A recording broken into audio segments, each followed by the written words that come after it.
السودانية. كورة منطقة الجزاء والتدخل، تبقى المحاولة قائمة، المراوغة ضربة جزاء للمريخ، ضربة جزاء للفريق السوداني. الحكم الموريسيوسي لا يتردد واحتساب ضربة جزاء وانذار في وجه مشتبه. الفريق السوداني يلعب حتى اللحظة الأخيرة، يطرد مشتبه يطرد الفريق، ضربة جزاء وطرد المريخ. تحديد كرة العودة، مفتاح كرة التعديل لفريق المريخ. كرة واحدة الوقت الترجي كيف تحكم في المباراة، ولكن اللاعب الشاب يتسبب في ضربة جزاء ويطرد أمام الإعادة.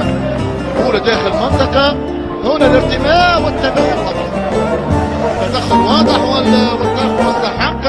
كرة من باولو سيرجيو، هنا المراوغة بشكل ممتاز من أحمد حامد البديل دفع فيه ريكاردو في الشوط الثاني، يجيب ضربة جزاء برازيلي ومريخ.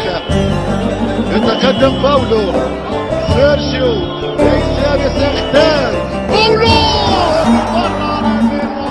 والتعادل المريخ 1-1.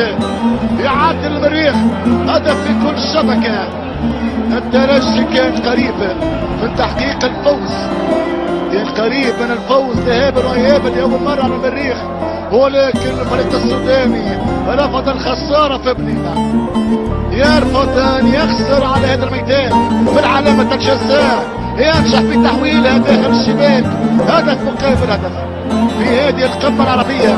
1-1. الفريقان عرفان تعادل ايجابي قبل 13 سنة بالسودان. 1-1.